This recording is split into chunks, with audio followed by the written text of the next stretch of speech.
All right, everybody, what's up, and welcome to your reading for the new moon in Aries, happening the 20th of April. I believe it's the 20th, 21st in the Southern Hemisphere, but it's also happening at night Pacific time. So it might be a matter of it being on the 19th in Pacific time, and then it's the 20th for those of us who are a little bit further ahead, and then the 21st for those of us in the Southern Hemisphere. So it's the 20th is the middle ground there.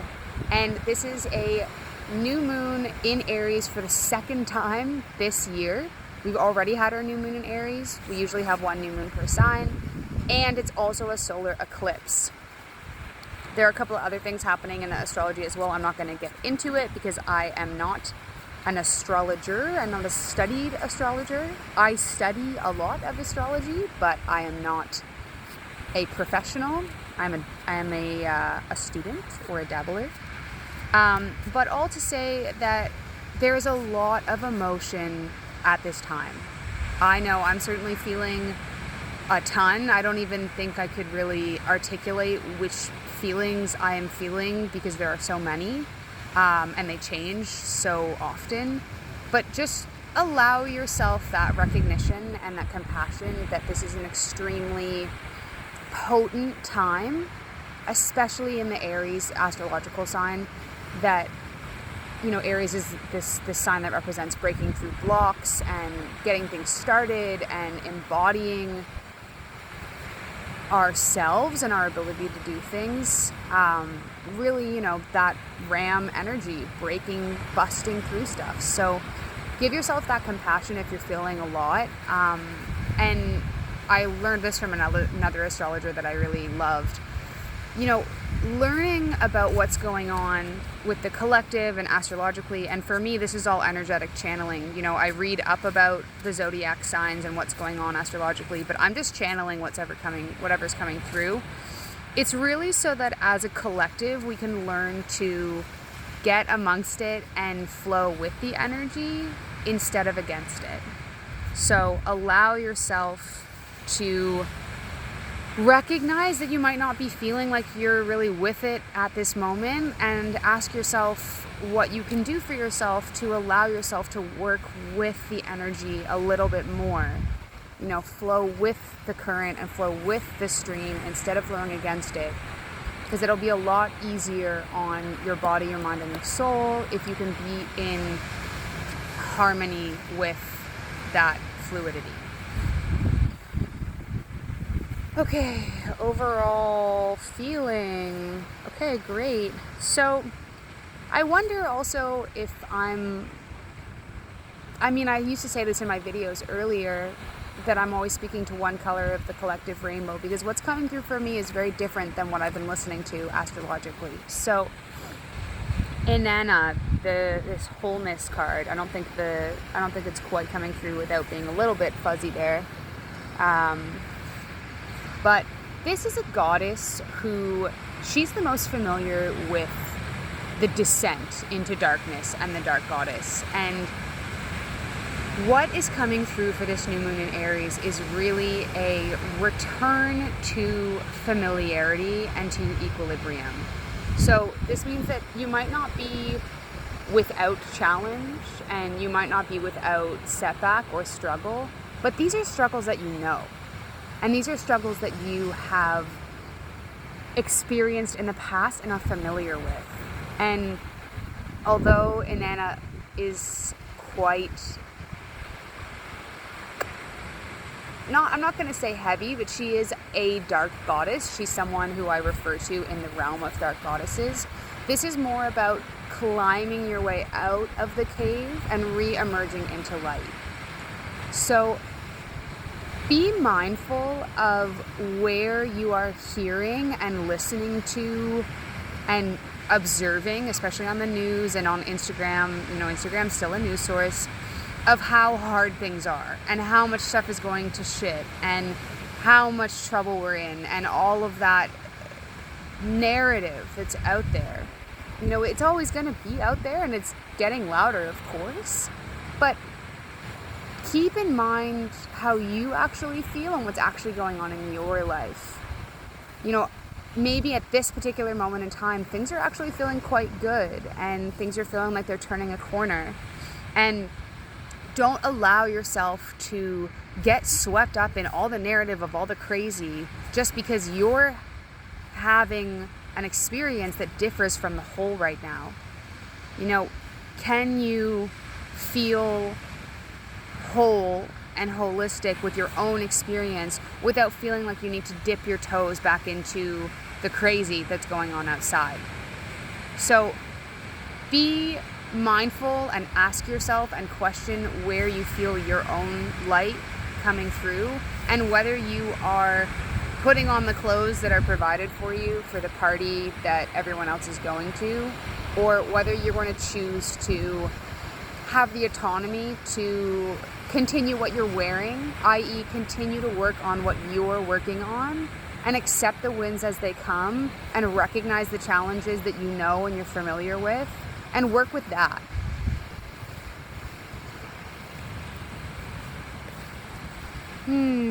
Okay. Friendship, relationship, ships of things that you're getting in with other people, whether it's romantic or not.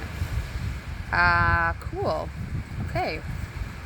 So for many of you, there are new relationships on the horizon. Maybe you just met them, or you have hung out with them once, or you've connected with them and you never realized you would connect with them in the past. Whatever it is, whether it's romantic or otherwise, this is just about relationship with others.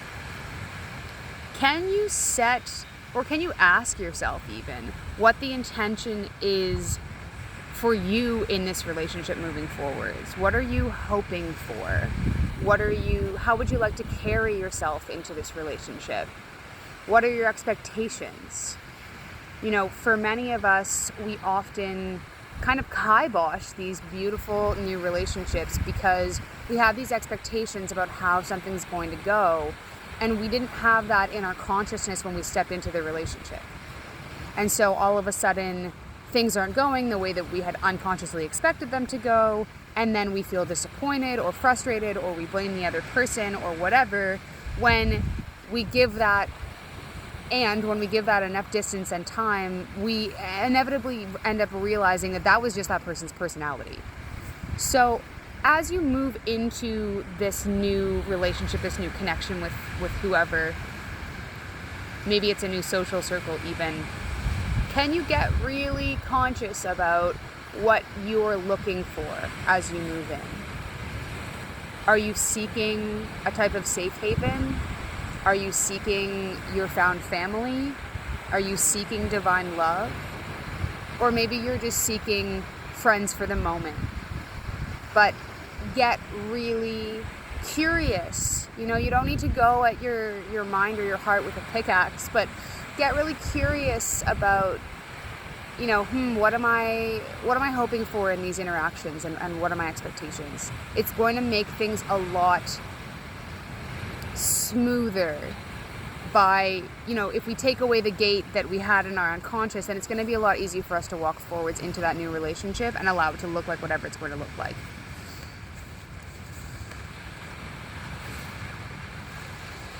I often find Aries season quite harsh for me, because it's this season where things are really just coming up out of the ground, out of nowhere. And for me, that often means awareness bubbles are just coming up out of nowhere. And sometimes that awareness I wasn't really ready to look at or ready to face. And so for those of us who tend to find Aries season not the easiest time, it can be surprising.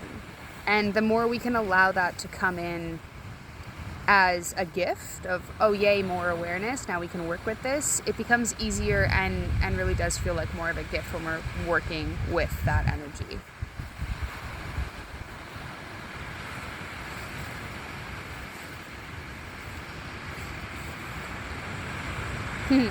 So the energy that came through for this card was what's the shadow side? What's the shadow energy? And I don't ask for particular categories. I just generally feel them before I flip the card over.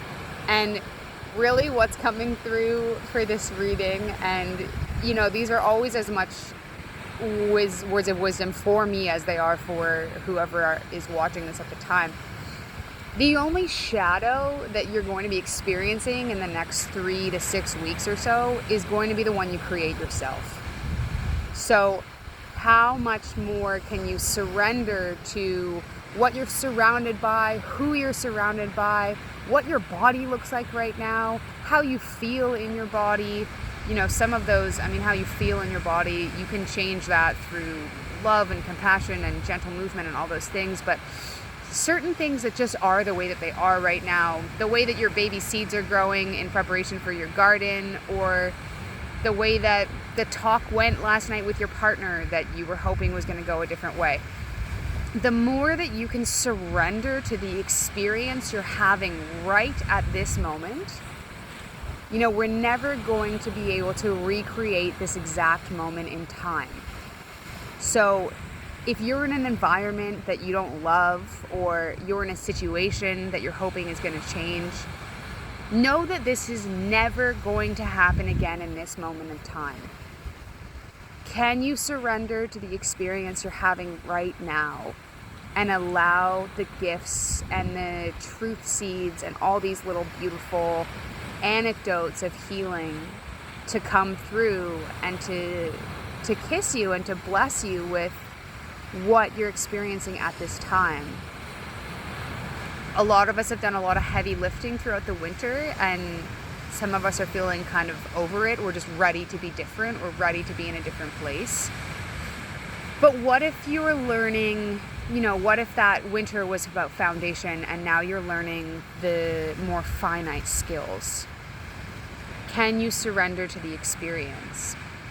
Because I guarantee you, the more you surrender to this experience, into May, the more enjoyable it's actually going to feel, and you might surprise yourself with how much fun you're going to have. So, if surrender can be something that you repeat to yourself every day, every moment, well, not every moment, but if you're in my brain, it probably is every moment. But, in traffic, whatever, whenever you're having that feeling of resistance that feels kind of yucky, can you remind yourself to surrender? Because that's all it takes to shift energy throughout the day. We always have a choice. And if we can choose to pick the way that is really the path of the least resistance, it really can change our reality. Okay, last card. This is another relationship card, but it's sort of, some of you it's going to apply to the relationship with a human, and some of you it's going to feel like the relationship to the world. So sorry about the little bit of fuzziness there. I'm trying to get it to focus, but there are always going to be moments of joy and of ease and of entertainment and love if you're willing to turn over the rocks. You might show up in a garden. I know I use garden references a lot, but if you might show up in a garden and maybe the soil's not what you were hoping it was for, or maybe it's just not quite prepared the way that you were hoping it was, and it feels like it's full of rocks, or appears like it's full of rocks. But if you spend the time flipping over those stones, you'll realize, or you'll come to recognize, or you'll be shown all these worms that are underneath, and all this luscious soil, and all of this work that's being done underneath these things that look problematic. And so when it comes to what you choose to tune into, and when it comes to what you want your daily experience to be, Aries season is a lot about what are we actually sowing into the ground. It's often an empty garden bed at the beginning of spring for those of us in the northern hemisphere, and for those of you in the southern hemisphere, a lot of it is about release, and it's still about intentionality. But what is it that you're going to choose to grow? What you focus on, you create more of. And so even if it feels like those joyous moments or those joyous energies or pockets feel small right now, the more you focus on those, the more they're going to grow. And the more that you hold close your dreams and your desires and your goals and all these really beautiful things that we were all dreaming of in Pisces season, the more that you hold that close to you and you nurture that, you're going to be shocked at how quickly your life can turn around. You know, just because you're back in a place, or mentally or physically or emotionally, for a lot of you it's going to feel like this Aries season, especially because we're having a second new moon, it's going to feel like we're sort of back where we started in a lot of ways. And that is true in a lot of ways. And it's not like we've gone around in a circle. You know, life is a spiral. And so when we re-meet things, we re-meet challenges, we re-meet situations or moments in our life, we are not the same people that we were. And with that in mind, can you bring this new version of yourself into the current situation, into the repeat of what you're experiencing, and focus on what you want instead of what you don't want? So that is all I have for you today. I didn't really do my preamble at the beginning, probably because I tried a bunch of recordings earlier and they didn't really work. I kept stumbling over my words. You're listening to Indigo Instinct Healing on YouTube, and my first name is Kate. I also go by Indigo for readings if you like that better, or whatever you feel more comfortable. I like both names. And I am open for readings, for private readings, for distance Reiki as well, and for energy healing sessions if you are in Nova Scotia.